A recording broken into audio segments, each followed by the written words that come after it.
ఎన్నికల్లో ఓటమి తర్వాత వైసీపీకి భారీగా ఎదురు దెబ్బలు తగులుతున్నాయి. నిన్న వైసీపీకి రాజీనామా చేస్తున్నట్లు ప్రకటించిన మాజీ మంత్రి బాలినేని శ్రీనివాసరెడ్డి మంగళగిరిలోని జనసేన పార్టీ కార్యాలయంలో పవన్ కళ్యాణ్తో సమావేశమయ్యారు. జనసేనలో చేరికకు సంబంధించి చర్చించారు.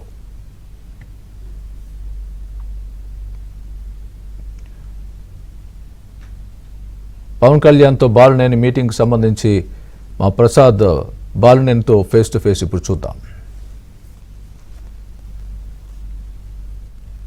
కీలకంగా వ్యవహరించిన బాలినేని శ్రీనివాసరెడ్డి గారు ఈరోజు పవన్ కళ్యాణ్తో భేటీ అయ్యారు. భవిష్యత్తులో ఒంగోలు వేదికగా ఆయన ప్రధానంగా పవన్ కళ్యాణ్తో భేటీ తర్వాత జనసేనలో చేరేందుకు కూడా సిద్ధమవుతున్నారు. సార్ చెప్పండి, ఈరోజు వైసీపీని పెట్టడానికి ప్రధాన కారణం ఎందుకంటే కీలకంగా కాంగ్రెస్ పార్టీ వైఎస్తో నడిచారు, అలాగే జగన్మోహన్ రెడ్డి కష్టకాలంలో మీరు అండగా నిలిచారు. ఈ రోజు ఎంతో వేదంతో బయటకు వస్తున్న పరిస్థితి ఎందుకు వచ్చింది మీకు? ఎందుకు వచ్చిందంటే ఇప్పుడు రాజశేఖర రెడ్డి గారిని నాకు రాజకీయ భిక్ష పెట్టాడు. ఆయన కోసం అన్ని రకాలుగా ఎన్నో ఇబ్బందులు పడినా కూడా ఇన్ని రోజులు భరాయించాం. ఇంకా భరాయించే శక్తి మాకు లేదు.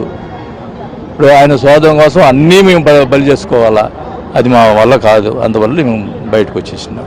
పవన్ కళ్యాణ్ భేటీలో ఏ అంశాలు వచ్చినాయి, ఎప్పుడు చేరబోతున్నారు, షెడ్యూల్ ఎలా ఉండబోతుంది? ఆయనే అడిగారు, డేట్ అడిగారు. నేను మంచి రోజు చూసి చెప్తానని చెప్పాను. రెండు డేట్లు ఇస్తావు, ఆయన ఒంగోలు బాగుంటుందని చెప్పాను. డెఫినెట్గా వస్తానన్నారు.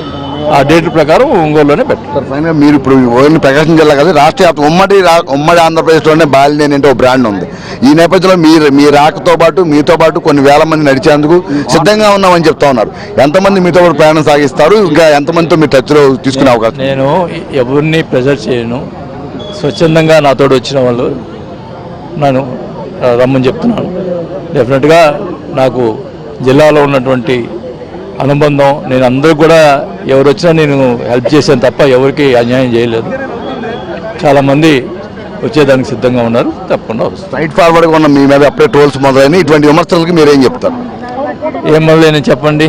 ఆల్రెడీ ఇక్కడే ఇంత తట్టుకోలేని వాళ్ళు బయట పార్టీలు తట్టుకోలేరని కానీ, లేకపోతే ఉద్దేశపూర్వకంగా వెళ్ళిపోతున్నారని కానీ. నేను చెప్పేదంటవా, ఎంతో ప్రేమతోటి ఆ పార్టీలో మంత్రి పదవి వదుకొని వెళ్ళినోడిని నన్నే ఇంత ఇబ్బందులు పెట్టి కష్టాలు పెడితే బయట పార్టీలో కష్టాలు పెట్టినా తట్టుకునే శక్తి నాకు ఉంది.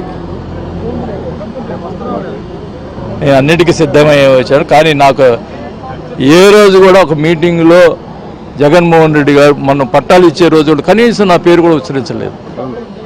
ఫైట్ చేశారు కూడా మీరు, అంత ఫైట్ చేశారు. ఒక్క పేరు అంత ప్రతి ఒక్కరు పట్టాలు చేసుకున్న వాళ్ళు కానీ అక్కడ వచ్చిన వాళ్ళందరూ కూడా ఇదే నన్ను అడిగింది, ఏంది నీ పేరు ఉచ్చరించలేదని. నేనేం మాట్లాడతాను, ఏం సమాధానం చెప్తాం? కానీ పవన్ కళ్యాణ్ గారు, నేను ఆయనతో మాట్లాడింది లేదు.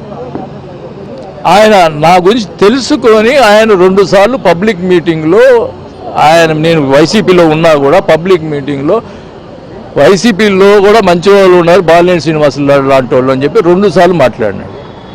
అది సార్లు నాకు ఆయన నమ్మకం, విలువ ఇచ్చారు. ఆ నమ్మకంతో నేను జాయిన్ అవుతాను. Okay, thank you sir. ఇది ముఖ్యంగా చూస్తూ ఉన్నాము. ప్రధానంగా ఆ వైసీపీ పార్టీలో వైఎస్కి విధేయుడిగా ఆయన ఇచ్చిన అవకాశాన్ని సద్వినియోగం చేసుకుని ఆ కాంగ్రెస్తో నడిచారు. తర్వాత ఆయన కుమారుడిగా జగన్మోహన్ రెడ్డితో కష్టకాలంలో ఆదుకుంటే ఈరోజు తనను అన్ని విధాలు అవమానించారు, అవహేళన చేశారని చెప్పి బాలినేని ఆవేదన వ్యక్తం చేస్తున్నారు. ఈ పరిణామాల నేపథ్యంలో ఆ పార్టీలో మనుగడ సాధించలేనని, ఉండలేనని చెప్పి కూడా గుర్తించాను. కాబట్టి ఈరోజు బయటకు వచ్చి పవన్ కళ్యాణ్తో భేటీ అయినట్టు కూడా చెప్తున్నారు. త్వరలోనే ఒంగోలు వేదికగా స్థానిక సంస్థల ప్రజాప్రతినిధులతో అందరితో కూడా కలిసి జనసేన తీర్థం పుచ్చుకుంటున్నారు. త్వరలోనే దీనికి సంబంధించిన తేదీ కావచ్చు, సమయం కూడా మొత్తం అధినేత సూచన ప్రకారం ఖరారు చేస్తామని కూడా బాలినేని చెప్తా ఉన్న పరిస్థితి కనిపిస్తుంది. ఇప్పుడు నాగరాజ్తో వరప్రసాద్, ఏవీ రామజ్యోతి, మంగళగిరి జనసేన పార్టీ కేంద్ర కార్యాలయం వద్ద నుంచి.